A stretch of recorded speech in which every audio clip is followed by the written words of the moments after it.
오늘 말씀의 이 주제 키워드는 평강인데요. 그냥 평강이 아니라 하나님의 평강을 함께 나누려고 합니다. 오늘 본문에 보면 하나님의 평강이라는 말도 나오고 평강의 하나님이라는 말도 나옵니다. 이 평강이라는 것은 하나님께서 그의 백성들, 그의 자녀들에게 주시고자 하시는 굉장히 중요한 삶의 조건인 것 같습니다.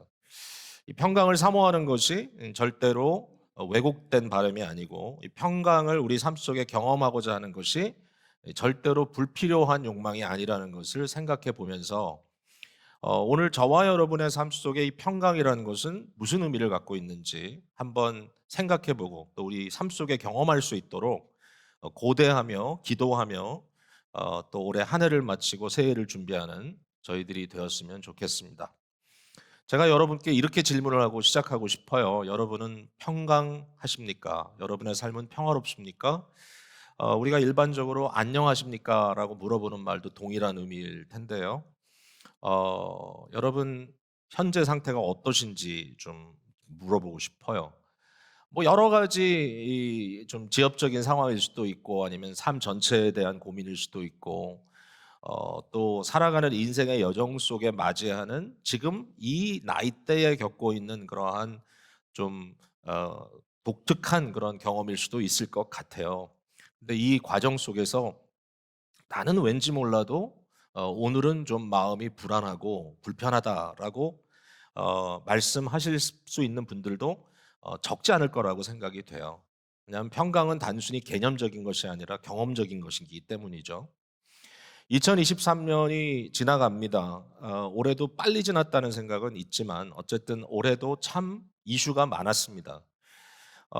우리의 이 가까운 것만 생각하지 않고 좀 멀찍이 생각을 한다면, 오늘 기도하신 집사님도 마음 아파하셨지만 사실은 전쟁이 한 군데가 아니라 지금 두 군데서 맹렬하게 진행이 되고 있고, 팔레스타인 지역에서만 최근에 5만여 명이 목숨을 잃었다고 하는 슬픈 소식을 어제도 제가 들었습니다.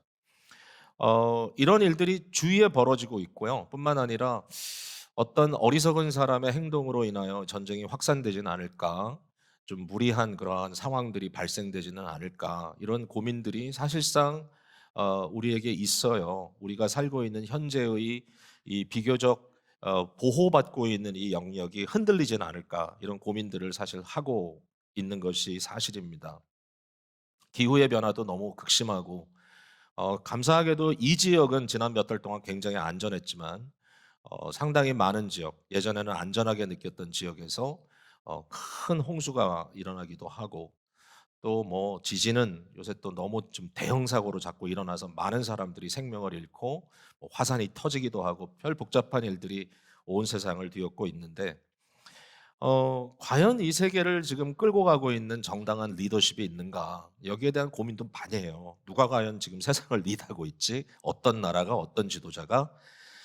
팬데믹이 엔데믹이 됐다는 말을 우리가 이제 일상적으로 합니다. 근데 이제 최근에 이제 어떤 분 얘기를 들어보니까, 작년에 이 팬데믹이 다 종결되지 않았을 때 내년에 대해서 어떻게 기대하느냐라고 한 그 질문에 대해서 더 많은 사람들이, 올해보다 더 많은 사람들이 긍정적인 답을 했다는 거예요. 다시 말해서 올해 응답한 사람들은 내년이 그렇게 긍정적이지 않을 것 같다라고, 도리어 팬데믹은 지났지만 사람들의 마음은 더 싸늘하다라고 하는 것을 통계적으로 이렇게 알게 됐다는 그런 이야기도 들었습니다. 우리의 삶에 가까이 온 여러 가지 현실도 있어요. 우리 연로하신 부모님들도 많이 힘들어하실 뿐만 아니라 사실 교회에 젊은 환우들도 좀 많이 계시고, 여러 가지 힘든 수술도 하고 또 굉장히 어려운 치료를 반복하면서 완전한 회복의 날을 고대하고 있지만, 한 고비를 넘기면 또 그다음 고비를 어떻게 넘길까? 과연 무사할까? 이런 꼬리에 꼬리를 묻는, 질문에 꼬리를 무는 그러한 현상이 계속 지속되기도 해요. 경제적으로도 많이 힘들어하시는 것 같아요. 제가 하는 일 중에 선교 사역을 위해서 이제 교회 내부가 아니고 사실은 외부에서 좀 펀레이징 하는 것도 좀 가끔은 합니다. 뭐 그냥 전화 한두 통 하는 거죠. 근데 과거에 굉장히 큼직큼직하게 섬겼던 분들, 이제 그런 분들로 인해서 나름 이제 중요한 일들이 어려움 없이 진행이 됐는데, 이렇게 큼직큼직하게 하시던 분들이 올해는 다 중단하셨어요. 거의 다. 그러니까 특별히 개인 사업하시는 분들은 뭐 이 이자율이 너무 올라서 매달 페이멘트가 너무 늘었다든지 뭐 이런 이유를 대시면서 올해는 정말 다 끊으셨어요. 그래서 제가 그걸 보면서도 팬데믹 때문에 많은 분들이 이제 비즈니스들 그만하시고 얼리 리타이어도 하셨지만 요새는 또 큰 비즈니스 하시는 분들이 굉장히 어렵구나라는 생각을 하게도 됩니다. 자, 뭐 이런 거는 너무 그냥 일상적인 얘기긴 합니다마는 그래도 이런 일들이 우리에게 주위에 있다는 것은 불안감을 조성할 수밖에 없어요. 여러분 어떠신지요? 감사한 일도 굉장히 많고 올해 아마 한 해를 지나면서 "너무너무 감사합니다."라는 말을 하고 싶은 분들도 계시겠지만 우리 마음속에 있는 불안감을 다 떨쳐내기는 좀 어려울 것 같습니다. 자, 성도들에게 이러한 상황 속에 또 이러한 한 해를 보내면서 어떠한 위로와 어떠한 확신이 있는가라는 질문은 굉장히 중요한 복음적 질문이라고 생각합니다. 빌립보서를 묵상했습니다. 지난 화요일까지 묵상을 했는데 제가 가능하면 빌립보에서 설교를 좀 여러 번 해야 되겠다.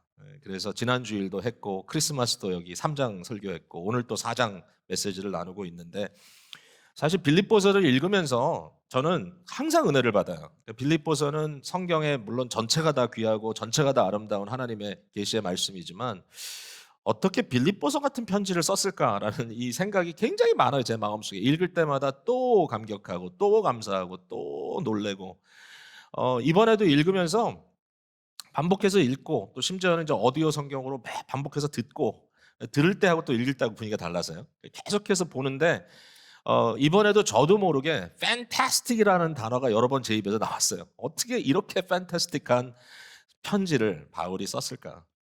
근데 인제 그런 이 fantastic하다는 이야기를 하는 그 와중에 갑작스럽게 이제 뒤에서 누군가 저를 이렇게 땡기는 것 같은 그러한 이제 리얼리티 체크죠. 현실에 대한 갑작스러운 자각이 들기도 합니다. 그게 뭐냐면 바울이 이 편지를 쓰고 있는데 바울은 지금 어떤 상황에서 이 편지를 쓰느냐라는 질문이에요.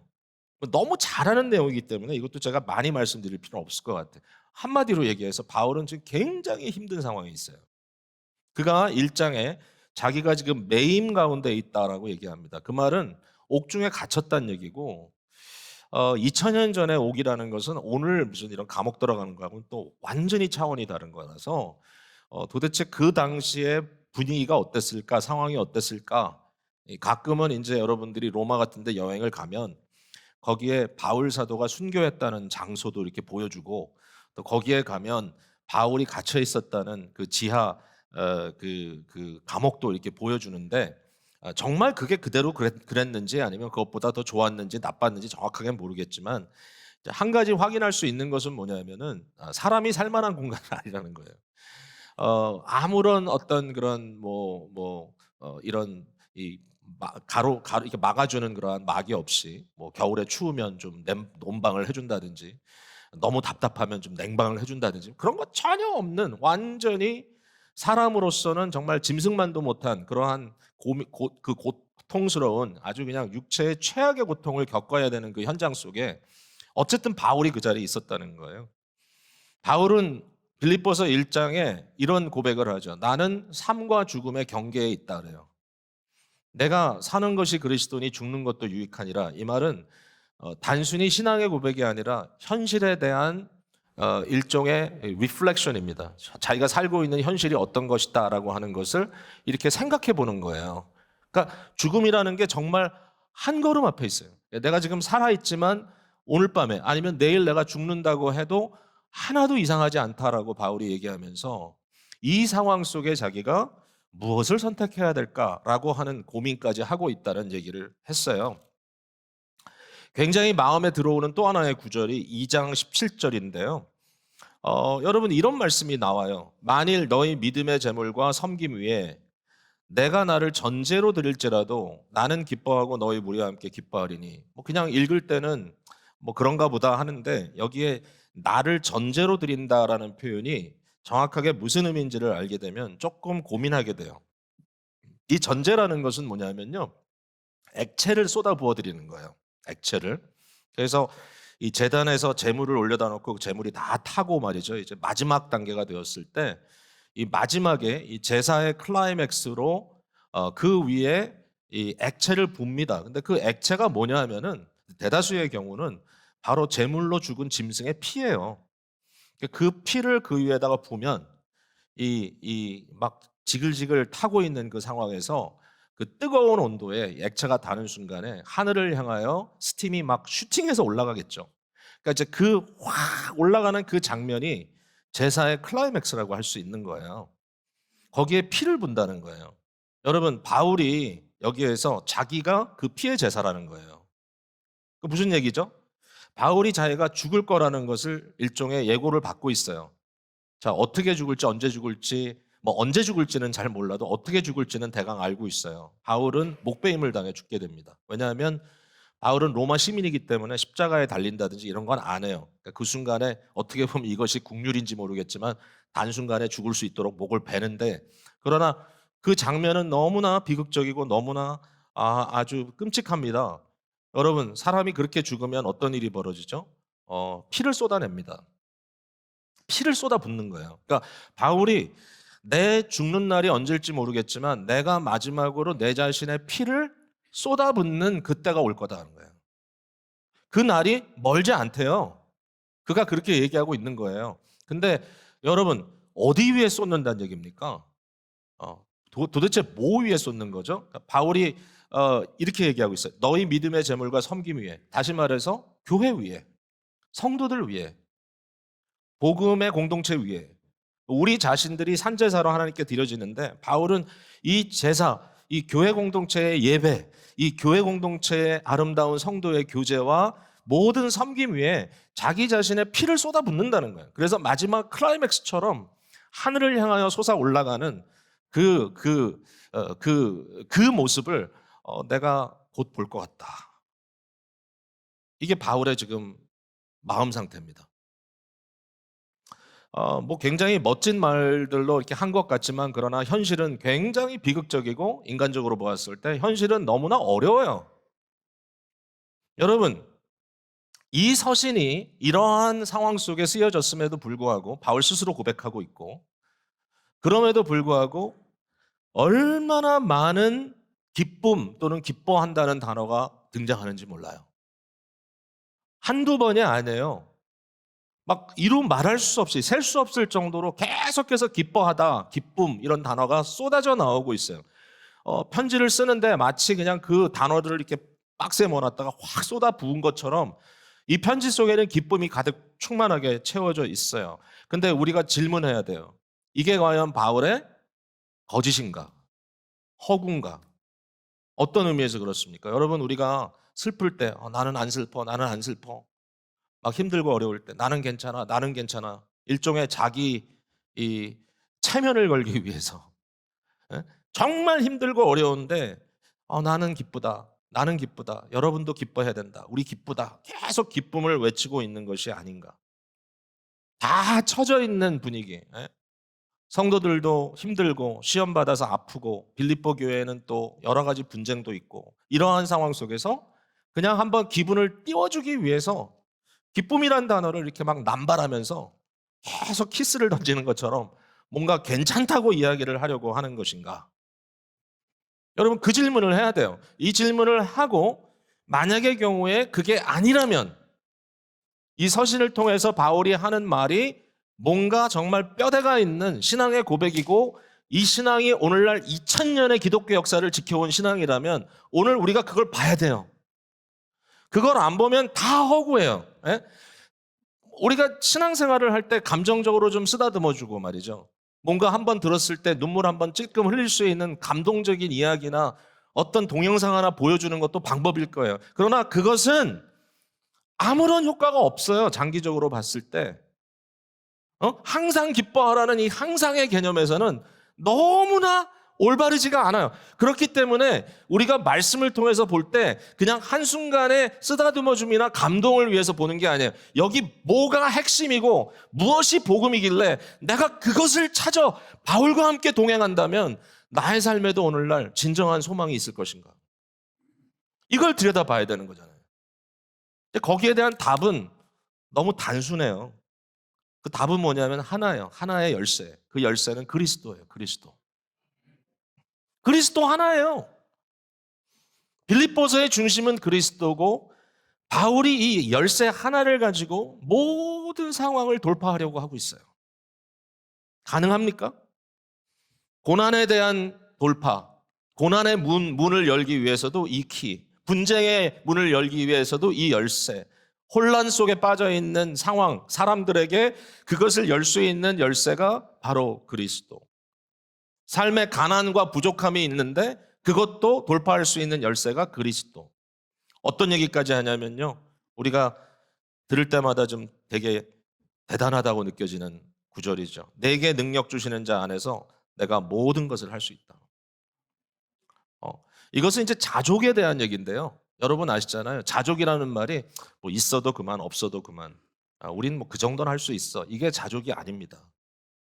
그러니까 바울이 여기서 말하고 있는 자족은 우리가 일상적으로 뭐 난 이럴 수도 있고 저럴 수도 있고 뭐 다 감당할 수 있어가 아니라 바울이 content, 만족한다라고 하는 말의 의미는 내가 그리스도로 인하여 만족한다라는 고백이에요. 삶이 쉽다는 얘기 아니에요. 절대로 모든 게 이지하다는 얘기가 아니에요. 뭐 이것도 저것도 다 그만해. 란 말이 아니라 어떠한 상황이라 할지라도 나는 그리스도로 인하여 sufficient하다. 충족된다. 이 말을 하면서 내게 능력 주시는 자 그리스도 안에서 내가 모든 것을 할 수 있다라고 바울이 고백을 한 거예요. 이게 우리의 고백입니까? 저와 여러분의 신앙이 마치 잠깐 우리를 좀 쉬게 해주는 마취제나 또는 심지어 환각제 같은 역할을 하고 있는 것인가? 이런 여러 가지 이야기들이 그냥 아무 생각 없이 별 마음에 뭐 부딪힘 없이 그냥 시도 때도 없이 주여 주여 외치는 어떤 신앙의 주문인가? 과연 뭔가 이것 때문에 우리가 좀 더 깊이 고민을 해봐야 돼요. 자, 제일 중요한 포인트는 이거라고 저는 생각합니다. 바울이 끊임없이 그의 신학을 통해서 그리스도 예수를 우리에게 보여주고 있는데 이런 얘기를 하고 있어요. 그리스도 안에서 하나님은 우리에게 평강을 선포하셨다는 얘기입니다. 그리스도 안에서 우리에게 평강을 아나운스 하셨다. 하나님이 그리스도를 통하여 우리에게 평강이라는 현실을 선포했다는 말입니다. 자, 제가 여러분께 또 이 질문을 한번 드려볼게요. 여러분 지금 마음속에 하나님하고 하나님을 생각하면 어떤 생각과 또 어떤 느낌이 있나요? 한번 해보세요. 하나님 그러면 어떤 느낌, 어떤 생각이 여러분의 마음을 채웁니까 지금? 어, 어떤 분들에게 하나님은 너무 멀리 계셔요. 예. 심지어는 이제 예배라는 이 자리에 나와 있지만 하나님을 예배합니다라고 하는데도 이 자리에서 하나님이 옆에 계신 것 같지가 않아요. 하나님 멀리 계신 것 같고 어떨 때는 하나님 그러면 차가워요. 그리고 실수투성이인 나에 대해서 하나님은 계속 야단치는 것 같아요. 여러분 좀 완벽주의자들이 그런 경향이 좀 많은데 나 열심히 살고 있고 노력하는데 끊임없이 마음에 계속 채찍질을 당하는 느낌이에요. 그럴 수도 있어요, 여러분 이 자리에 계신 분들이. 또 살아가는 삶 속에 뭐 인간관계라는 게 그렇지만 굉장히 감정적으로 언어적으로 이렇게 나를 좀 힘들게 하는 좀 폭력적인 그런 관계 속에 들어가 있는 사람들은 마음에 그런 상처가 있어요. 그래서 계속해서 하나님을 생각해도 마음이 아파요. 과연 그런가? 욥기를 우리가 묵상했잖아요, 오랫동안. 근데 욥기를 묵상했는데 욥기의 최고의 불안은 뭐냐면 욥의 불안은 창조주 하나님이 자기를 버렸다고 하는 생각입니다. 하나님이 나와 단절돼 있고 하나님이 나를 거부하고 있다. 욥은 계속 그 얘기를 해요. 하나님 나를 만나 주세요. 나는 하나님께 뭔가 답을 듣고 싶어요. 근데 하나님이 사일런트. 아무 얘기를 안 해. 어디 나오는 건가 하면은 시편에 보면 이런 말이 나와요. 나의 하나님, 어찌하여 나를 버리시나이까. 유명한 구절이죠. 나의 하나님, 어찌하여 나를 버리시나이까. 오늘 저와 여러분의 마음을 채우고 있는 하나님의 생각이 뭔가? 여러분 한번 깊이 고민해 보세요. 근데 성경이 우리에게 가르치려고 하는 궁극적인 하나님의 그림은 평강의 하나님입니다. 제가 이걸 어떻게 표현을 할까 고민하다가 온 우주를 하나님이 지으시잖아요. 온 우주는 하나님의 집으로 지었습니다. 궁궐입니다. 그리고 하나님이 궁궐을 지으시고 하늘은 나의 보좌요, 땅은 나의 발판이다. 이렇게 이제 선언하시면서 온 우주의 주인으로 자정하시는데 온 우주의 주인으로 자정하실 때 나타나는 현실이 뭐냐면은 안식입니다. 안식. 일곱째 날의 안식이라는 개념은 그냥 하나 집어넣어 놓은 게 아니라 모든 피조 세계, 창조의 목적입니다. 목적. 하나님이 다스리는 현실에 들어가면 모든 것이 하모니, 조화를 이루고 모든 것이 질서를 이루고 모든 것이 자기 자리를 찾아가고 모든 것이 어떤 쓸데없는 불필요한 갈등이나 경쟁 없이 자기의 바운더리 안에서 행복합니다. 이게 창조의 그림이거든요. 그러니까 하나님의 목적은 뭐냐? 하나님의 안식은 일곱째 날 있다가 없어지는 게 아니에요. 영원해요, 영원해. 하나님의 안식은. 안식일을 일곱째 날로 제정해 주신 것은 뭐냐면 우리를 위해서 하신 거야. 하나님이 쉬는 거 아니고 하나님의 좌정하신 그 실제를 일주일에 한 번이라도 우리 마음속에 더 깊이 생각하고 더 깊이 경험하고 더 깊이 누리라고 안식일이라는 것을 제정해 주셨어요. 저와 여러분은 오늘 안식일, 우리 특별히 새 창조의 안식일인 이 주일을 통해서 온전히 보좌에 앉으시고 우리를 다스리시는 하나님을 인정하면서 그리스도 예수 안에서 그분께 예배하고 쉼을 누리고 있어요. 이게 우리의 목적이에요. 이게 클라이맥스. 이게 하나님께서 우리에게 주신 이 피조 세계를 향한 하나님의 마음이에요. 하나님은 안식의 하나님이시고 하나님은 평강의 하나님이에요. 이 샤바트라는 단어와 샬롬, 평강이라는 단어는 사실은 비슷한 의미를 갖고 있어요. 이게 구원의 그림이에요. 문제는 이와 같은 하나님의 평강의 의도를 인간이 깨죠. 어떻게? 무질서를 만들고 반란을 일으키고 죄와 온갖 비참함으로 자기 자신을 엮어버리는 인간의 이러한 지극히 어리석음을 통하여 인류는 끊임없이 갈등 구조로 빠져들어갑니다. 여러분, 아담과 하와가 그 시초부터 일으킨 바로 이 인간의 이 반란 속에 인간은 자기중심적이고 교만하고 욕망으로 가득 차 있고 거기에 대한 경계나 한계를 둘 줄 모르는 안타까운 모습으로 계속 추락하는 가운데 오늘까지 끊임없는 불필요한 다툼과 전쟁 속에 서로가 서로를 살리는 것이 아니라 죽이고 거기에 대한 정당성이 있다고 끝까지 주장하는 이러한 안타까운 현실이 우리들 가운데 있는 겁니다. 여러분, 오늘도 많은 분들이 이 자리에 갈등 구조 속에 계십니다. 그 갈등의 대상이 여러분의 가족일 수도 있고 그 갈등의 대상이 여러분의 동업자일 수도 있고 그 갈등의 대상이 심지어는 너무 안타깝지만 한 교회를 섬기는 교인일 수도 있어요. 생각해보면 너무 사소한 거예요. 물론 뭐 어려운 문제를 나 혼자 만드는 거 아니고 피차 만드는 거니까 우리가 나의 죄도 문제지만 타인의 죄도 문제거든요. 예? 그러니까 죄라는 것은 참 비참해요. 피차망하게 하는 거예요. 그런 마음으로 서로 쓸데없는 갈등 구조 속에서 막 마음 아파하고 막 눈물로 밤을 지새고 그렇게 살아가고 있어요. 왜냐하면 죄의 현실이라는 것은 우리를 그렇게 경험하게 해요. 내 죄가 아니고 남의 죄라 할지라도 그렇습니다. 우리의 인생이 우울합니다. 여러분, 이러한 세상, 이러한 현실을 향하여 하나님께서 하신 게 뭔가요? 아니, 하나님께서 하셨는데 사실은 오늘 빌립보서 2장에 우리가 지난 주일에 본 거대로 한다면 예수 그리스도께서 성자께서 자원하셔서 자기 자신을 비워내시고 인간 세계로 내려오시고 십자가를 지시고 자기 자신을 지옥에 떨어뜨리기까지 새로운 인류의 시작을 위하여 희생하셨어요. 십자가는요, 저와 여러분을 향한 하나님의 사랑의 고백이에요. 나의 하나님, 나의 하나님, 어찌하여 나를 버리시나이까라고 하는 인간의 죄 속에서의 이 부르짖음을 예수 그리스도께서 십자가에서 대신 부르짖어 주셨어요. 절대로 아버지와 나뉘어질 수 없는 그분, 절대로 버림받을 수 없는 그분이 십자가에서 우리를 위하여 버림을 받았어요. 지옥의 불구덩이 속으로 들어가셨어요. 그리고 그 안에서 신음하는 그 인류를 끌고 나오셨단 말이죠. 그게 예수 그리스도가 어떻게 우리를 찾아오셨고 어떻게 인류의 역사를 새롭게 규명하시고 어떻게 위대한 하나님의 구원을 이루어내셨는지를 말하고 있는 거예요. 그게 그리스도의 복음이에요. 예수 그리스도와 함께 우리는 죄에 대하여 죽고 비참함에 대하여 죽고 그리스도와 함께 우리는 영원한 영광의 부활을 미리 예고받은 자들로서 마음속에 하나님의 평강을 선포받고 살고 있다라는 겁니다.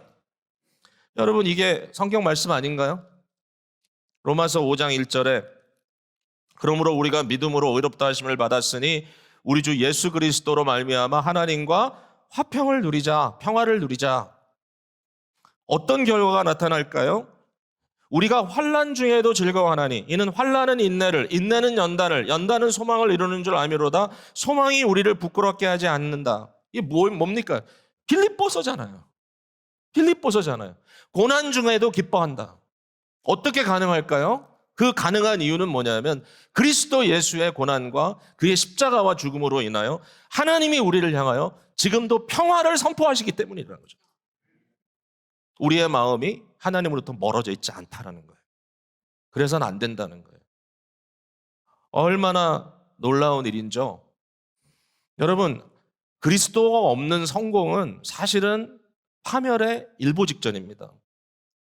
그리스도가 없는 실패는 말 그대로 절망입니다. 근데 그리스도가 있는 실패는 하나님의 은혜를 더 깊이 체험하는 길이고요. 그리스도 안에 있는 성공은 세상을 향하여 우리 자신을 쏟아부을 수 있는 청지기적 삶으로의 초대예요. 그리스도가 있느냐 없느냐에 따라서 우리의 인생의 경험들이 바뀐다고요. 그러니까 인생의 경험이 바뀔 때 우리는 복음을 체험하는 거예요. 지금 이 순간에 어떻게 복음이 우리 안에 역사하는가를 여러분 살피면서 사셔야 돼요. 그게 없으면 매 순간 우리는 불평불만밖에 있을 수밖에 없어요. 그러나 그리스도 예수 안에서 우리는 어떠한 목적을 향하여 우리가 부름받았는지를 깨닫게 되는 거예요. 바울은 이게 너무 분명해요. 바울은 복잡하지 않아요. 바울의 신학은 심오한데 바울의 핵심은 절대로 흔들림도 없이 복잡하지 않아요. 핵심은 하나예요. 그리스도예요. 그리스도 안에 하나님의 마음을 발견한 거예요. 자, 그렇다면 이게 사실이라면 이것이 우리의 믿음의 고백이고 이것이 우리의 삶의 증거라면 우리가 뭘 해야 될 것인가? 여기에 대한 답은 너무나 당연하죠. 뭐죠? 그리스도 안에 서라라는 명령입니다. 4장 1절에 그러므로 나의 사랑하고 사모하는 형제들 나의 기쁨이며 면류관인 사랑하는 자들아 이와 같이 주 안에 서라. 서라. 여기 스테이코라고 하는 이 서라라는 단어는 단순히 그냥 가서 서 있으라는 말이 아니고요. 이 말은 아주 그 자리를 사수하기 위하여 애를 쓰라는 그런 뜻을 갖고 있어요. 견디어내라. 어떤 상황이든지 그리스도 안에 머물러라. 정말 좋은 단어는 그 영어 단어 중에 abide라는 단어가 있습니다. 들어가 산단 말이죠. 예수님께서 말씀하시길 내 안에 거하라 나도 너희 안에 거하리라. Abide in me, I will abide in you. 이 abide라는 말은 그 안에서 살림을 차린다는 뜻입니다. 그리스도 예수 안에 머물러라. 그리스도 예수 안에 살아라. 그리스도 예수 안에 절대로 뒷걸음치지 말고 계속 네 자신의 자리를 지켜라. 자, 오늘 여러분께 질문합니다. 질문이 많네요. 여러분은 오늘 어디 계십니까? 그리스도 예수 안에 계십니까? 아니면 그리스도의 주변을 맴돌고 있습니까? 여러분 이사 가실 준비를 하고 계십니까? 아니면 절대로 흔들림 없이 거기에서 내게 주신 은혜를 누리겠다고 오늘도 마음으로 확인하고 계십니까? 자녀들이 나이가 차면 제일 하고 싶은 게 집을 나가는 겁니다. 특별히 대학 가는 아이들 절대로 우리가 눈물 흘릴 필요가 없는 게 애들은 너무 행복합니다. 집 나가는 게. 그러다가 또 어쩌다가 또 학교 졸업하고 집으로 들어와요. 근데 집으로 들어와서 맨날 하는 얘기가 I'm gonna move out이야. I'm gonna move out. 왜 그렇게 나가려고 하는지 모르겠어요. 집에 있으면 돈도 세이브하고 밥도 해주고 어떨 때는. 너의 인생이 얼마나 등 따시고 얼마나 좋은데 그럼에도 불구하고 맨날 나가겠대. 왜 그러죠?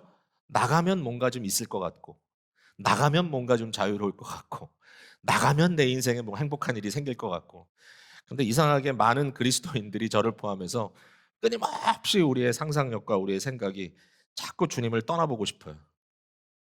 무슨 일이 벌어질까? 자, 이것도 생각을 해봐야 돼. 그러나 바울 사도는 우리에게 생명으로 지켜라. 무엇을? 그리스도 안에 살아라. 그리스도 안에 있는 그 자리를 지켜라. Don't ever move out.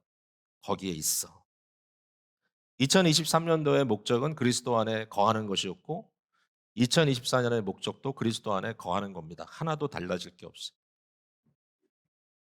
오늘 본문 속에 주 안에 in Christ라는 말이 얼마나 자주 나오는지 여러분 보셨어요? 1절에 나와요. 2절에 나와요. 4절에 나와요. 7절에 나와요. 조금만 더 가면 10절에 나와요. 13절에 나와요. 19절에 나와요. 21절에 나와요. 이 짧은 본문 안에 주 안에 in Christ라는 말이 계속 반복이 됩니다. 자, 주 안에 저와 여러분이 살아야 될 텐데 어떻게 그렇게 살 수 있을까? 자, 이제 적용을 하고 말씀을 맺겠습니다. 근데 적용의 말씀을 제가 상상력을 필 필요가 없어요. 왜냐하면 바울이 다 적용을 해줬기 때문에. 여기 나와 있는 말씀을 보면 돼요. 자, 어떤 적용을 할 수 있을까요? 자, 한번 볼까요? 4장 4절. 4장 4절 같이 한번 읽어볼게요. 시작. 주 안에서 항상 기뻐하라. 내가 다시 말하노니 기뻐하라. 여기 기뻐하라는 말의 강조점이 있긴 하죠. 왜냐하면 두 번이나 반복되니까. 그러나 항상 기뻐하라라는 이 항상이라는 이 말이 거기 담겨져 있기 때문에 여기에 기뻐하라는 것은 절대로 어느 순간의 감정의 표현이 아닌 것을 알 수 있어요. 그러니까 여기에 사실상 더 강조되고 있는 것은 주 안에서입니다. 주 안에서. 그러니까 이게 무슨 말인가 하면은 기뻐하세요가 아니고요. 사실은 이 말의 의미는 뭐냐면 주님으로 인하여 기뻐하는 것을 말합니다. 주님으로 인하여 만족합니다. 주님으로 인하여 자족합니다. 주님으로 인하여 sufficient합니다. 주로 인하여 기뻐하라. 여러분, 세상의 모든 게 다 없어져도요. 예수님은 절대로 여러분을 떠나지 않으십니다. 네, 우리의 인생이 어느 순간 마감하더라도 여기도 그러셨지만 저편에서도 내 손을 잡아주실 분이 예수님이기 때문에 그 예수님에 대한 믿음, 예수님 안에 있다고 하는 확신이 우리 안에 있을 때 그 두려움이 상쇄됩니다. 여러분 마음속에 있는 초조함과 불안감이 그리스도 안에 그리스도로 인하여 기뻐하는 것 그 외에 답이 없어요. 이 세상에 어떤 조건도 있다 없어지죠. 그러나 우리가 믿고 우리가 아는 그리스도 저와 여러분을 궁극적으로 구원하시기 위하여 하나님께서 세상 역사를 뒤집어 엎으시면서 이 세상을 변화시킨 바로 그 한 주제 그리스도 예수로 인하여 우리는 기뻐합니다. 두 번째는 5절이에요. 자, 5절 한번 읽어볼게요. 같이 시작. 너희 관용을 모든 사람에게 알게 하라. 주께서 가까우시니라. 주께서 가깝다는 말은 뭐 동일한 뜻이에요. 그러니까 주께서 가깝다. 주께서 내 옆에 있다.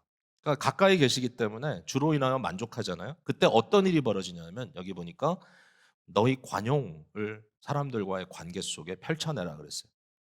이 관용이란 단어는 어떤 의미를 갖고 있냐면은 gentleness라고 번역될 수 있는 단어예요. gentleness. 젠틀한 것. 여러분 미국 사람이 연설할 때 gentlemans 그다음에 gentleman 그리고 앞에는 gentle ladies 이렇게 얘기하잖아. ladies and gentlemen 할 때 그렇게 gentle이란 말을 씁니다. 그 말은 신사숙녀 아닙니까? 이 젠틀하다는 말 속에는 평화의 사람이라는 의미가 담겨져 있습니다. 상대에 대해서 considerate, 상대를 고려해주고 그 입장을 이해해주고 그 다음에 유한 사람. 여러분 이게 굉장히 중요하다고 여기 써 있네요. 바울 사도가 주께서 가까우니까 우리가 어떤 사람이 될까? 우리가 젠틀한 사람이 될 수 있지 않을까? 그러면 우리가 평화를 누릴 수 있지 않을까? 여러분 뭐 자기 성격이 까칠하다든지 나는 좀 성격이 도시형이야. 뭐 이런 분도 계실 텐데 그게 자기의 개성, 자기의 매력이 될 수도 있지만 그러나 인생은 피곤합니다. 왜냐하면 사람들과 끊임없이 각을 세우거든요. 계속 비판하는 그런 성격을 갖고 있는 분도 계세요. 그건 성격이니까 어떻게 할 수가 없어요. 뭐 그럴 수도 있다고 할 수 있겠지만 그러나 성령의 성품인 젠틀네스가 우리 속에 들어올 때 상대를 고려하고 우리의 삶 속에 화평을 이루고 내가 잘못했으면 잘못했다고 고백하고 또다시 새롭게 변화되고 그런 일들이 우리의 삶 속에 이루어져요. 역대상 22장 8절 9절에 보면 되게 재밌는 얘기가 있는데 다윗의 얘기예요. 다윗이 이제 마지막 그 인생을 마감하는 그 장면에서 아들 솔로몬에게 굉장히 큰 유업을 맡기죠. 뭐죠? 성전 건축에. 다윗이 솔로몬에게 하는 얘기예요. 아들아, 내가 성전을 건축할 마음이 있어서 성전을 건축하려고 지금까지 이렇게 준비도 하고 다 했는데 하나님이 나에게 허락하지 않았다. 근데 그 하나님이 허락하지 않은 이유가 뭐냐면 너는 피를 많이 흘렸기 때문이다라고 다윗이 그렇게 스스로 얘기를 합니다. 하나님이 자기에게 그렇게 이해했다는 거예요. 그렇게 말했다는 거예요. 다시 말해서 다윗은 훌륭한 사람이지만 다윗은 전쟁의 사람이었어요. 그러면서 솔로몬에 대해서 뭐라고 얘기하냐면 그러나 너는 나와 다르다. 너는 어떤 사람이냐? 우리 성경에는 너는 온순한 사람이다 이렇게 번역이 되어 있는데 사실 원어대로 이렇게 의미를 얘기하면 너는 안식의 사람이다 이런 뜻이에요. 안식의 사람. 그러니까 하나님의 이 평강, peace of God, 하나님의 평강이 너의 삶 속에 묻어나는 그런 너는 사람이다. 사람들이 너를 보면 너를 온유하게 본다. 사람들이 너를 보면 너와 화친하고 싶다. 사람들이 너를 보면 너와 함께 있고 싶다. You are a man of rest. 여러분, 저도 이런 말을 듣고 싶어요. 제 주위에 사람들이 오면, 당신 옆에 가면 나는 쉼을 얻습니다. 그럼 참 좋겠는데. 보통 식사를 하면 제가 이렇게 가면 사람들이 다 가버리세요. 딴 데로. 그러니까 저는 man of 이 rest가 아닌가 봐요. 저는 그냥 man of problem인가 봐요. 그러니까 사람들이 그 자리에 없어지려고 그래 자꾸. 예. 어, 근데 이러한 이, 이, 이 캐릭터, 이 성품을 갖고 있는 사람에 대해서 신약 성경에서는 이 단어를 어떻게 쓰고 있냐면은 디모데전서 3장 2절에 교회의 리더들을 세울 때 어떤 사람을 세워야 되느냐 그렇게 써 있어요. 바로 gentleness, man of rest. 서로를 쉬게 해주는 사람, 서로를 안심하게 해주는 사람. 디도서 3장 2절에는 목사는 절대로 싸움박질 잘하면 안 되고 반드시 관용하는 사람이어야 된다고 써 있어요. 예. 여러분의 목회자들을 다 한번 평가해 보세요. 자꾸 평가를 받자는 건 아닌데 자꾸 성격을 죽여야 돼요. 음. 끝까지 까칠하게 이렇게 선을 긋고 살아가는 그런 모습으로 목회가 안 된다는 거죠. 예. 자기의 실수도 알고 남의 실수도 용납하고 그러나 그 모든 과정을 복음을 향하여 끌고 올라갈 수 있는 영적인 실력을 갖고 있을 때 젠틀하지만 그러나 그 젠틀네스 속에 하나님의 놀라운 복음의 능력을 경험할 수 있다는 거예요. 저와 여러분이 그걸 그래야 된다는 거예요. 시편 86편 5절에 바로 이 단어를 히브리어를 바로 헬라어로 이렇게 바꿔 놓으면 그런 번역이 있습니다. 70인역이라고. 거기 보면 이 똑같은 단어가 하나님을 설명하고 있어요. 시편 86편 5절에 하나님은 선하시다. 하나님은 사죄하는 분이다. 이 단어 사죄하는 분이다. 하나님은 그의 이 끈질긴 사랑, 이 steadfast love, 헤세드라고 하는 이 변함없는 사랑이 끝없이 풍성하다. 우리 하나님의 이러한 것. 그러니까 그리스도 예수 안에 산다라는 말의 굉장히 중요한 의미는 주님이 함께 계시기 때문에 내 마음이 풀어져야 돼요. 여러분 마음 좀 놔야 돼요 지금. 각을 세우고 있으면 좀 내려놔야 돼. 그게 화목으로 풀리지 않으면 여러분이 편할 수가 없죠. 예. 내려놔야 돼. 세상은 믿을 수가 없고 사람도 믿을 수가 없어. 뭘 믿어야 돼? 주께서 가까우시니라. 나 손해 보면 어떻게 해요? 주께서 가까우시니라. 공의의 하나님, 긍휼의 하나님이 계시기 때문에 좀 잃어도 돼. 자, 그다음 적용은 짧게 할게요. 너무 귀한 말씀이지만 6절에 아무것도 염려하지 말고 다만 모든 일에 기도와 간구로 너희 구할 것을 감사함으로 하나님께 하르라 그랬어요. 기도입니다. 여기에 기도는 나에 대한 기도가 주로 이제 포커스돼 있다면 간구는 다른 사람에 대한 기도. 나에 대한 기도건 다른 사람에 대한 기도건 이 기도를 하나님 앞에 구할 것으로 아뢰라. 근데 어떻게 아뢰라? 감사함으로. 그 말은 뭐죠? 하나님의 은혜를 미리 경험한 자로서. 하나님께서 나와 함께 역사하심을 미리 알고 있는 자로서. 주님이 나에게 해주신 모든 것들에 대한 감사가 마음에 채워진 자로서 기도하라. 이 풍성하잖아요, 마음이. 막 팍팍팍팍 긁어내는 기도가 아니라 부어주신 주님의 은혜 가운데 그러나 이것도 하나님께서 해결해 주십시오라고 기도하는 기도. 그렇게 하면 어떤 일이 벌어진다고요? 모든 지각에 뛰어난 하나님의 평강이 그리스도 예수 안에서 너희 마음과 생각을 지키시리라. 생명을 바꿔놓는 본문입니다. 저는 이 본문 때문에 살았어요. 심각한 감정장애 속에 빠져가지고 힘들고 허우적거리고 있을 때 이 본문이 저를 살렸어요. 이건 생명이에요. 자, 이제 진짜 마지막입니다.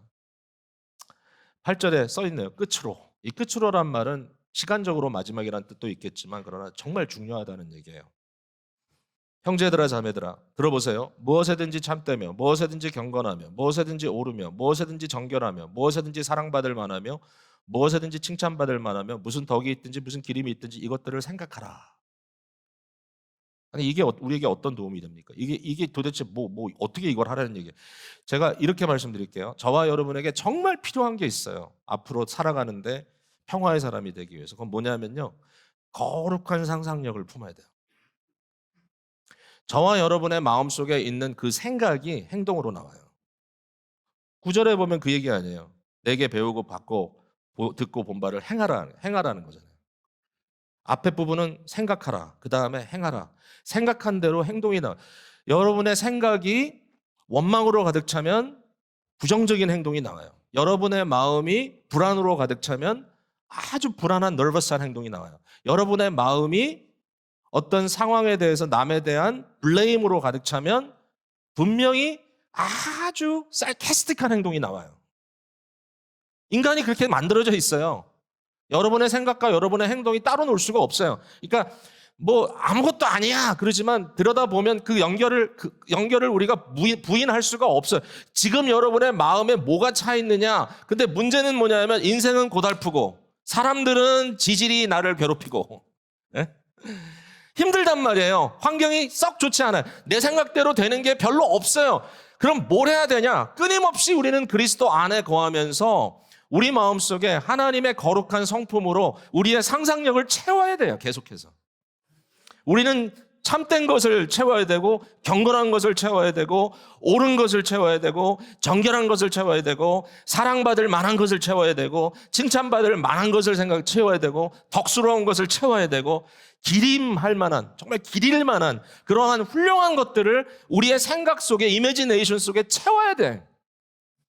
여러분 음란한 상상을 가지면 이상한 짓들을 합니다. 근데 거룩한 상상을 가지면 똑같은 상황에 있는데도 사람을 살립니다. 같은 여행을 해도요. 아주 어떻게 하면 나를 즐겁게 할까? 어떻게 하면 내가 조금이라도 쾌락을 누려볼까? 뭐 돈은 있겠다. 시간도 있겠다. 사람들은 나를 보는 사람 없겠다. 내가 지르고 싶은 대로 지르고 나쁜 짓 다 하고 다닐 수 있어요. 왜? 지저분한 상상력에서 나오는 거예요. 똑같은 곳을 여행하는데 사람들이 눈에 들어오고 어떻게 하면 내가 저 사람들을 마음으로 섬겨줄 수 있을까? 내 말 한마디, 나의 행동 한마디가 꼭 가서 뭐 예수 그리스도 얘기를 직접적으로 하지 않더라도 하면 좋겠지만 못하더라도 아니면 그럴 기회가 없더라도 여러분의 삶을 통하여 거룩한 행동들이 나오는 거예요. 거룩한 행동이 나오는 거예요. 어? 제가 좀 이건 좀 사실 별로 이렇게 해피한 얘기가 아니지만 제가 내년 지금 3월에 캄보디아의 선교 지역을 좀 가려고 이제 선교사들하고 지금 얘기를 다 하고 있는데 뭐 이런 얘기 별 얘기 다 했어요. 한국을 통해서 이렇게 들어가니까 한국 사람들 많이 가죠. 캄보디아에 많이 간다 여행하러. 여러분 그분들이 다 선교하러 가는 게 아니죠. 너무 좀 끔찍하고 생각하고 싶지 않지만 동남아시아에 많은 관광이 음란해요. 가족 단위로 가면 좀 괜찮겠지만. 그게 어디서 나오냐? 상상력에서 나오지 않겠어요? 여러분, 크리스찬답게 거룩한 상상력을 마음에 품으면 어떤 행동이 나오겠어요?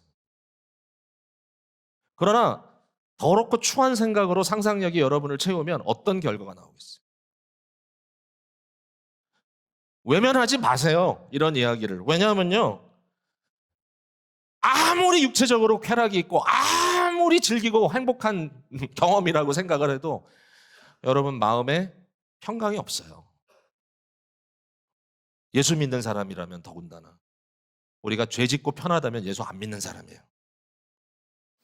여러분이 죄 짓는데 마음에 아무런 깔거림이 없다면 말은 그렇게 할지 몰라도 예수님 모르는 사람이라고요. 그러나 예수를 아는 사람이라면 그리스도 예수 안에 있을 때 우리의 거룩한 상상력을 펼칠 때 얼마나 위대하고 행복한 평강의 삶과 나눔과 우리의 행동들이 나오는지 몰라요. 2024년도 여러분의 작은 우주가 여러분 개인이 하나님의 평강으로 채워지셔서 거기서부터 출발해서 온 세상이 조금 더 밝아지는 놀라운 역사가 있게 되기를 주님의 이름으로 축복을 드립니다.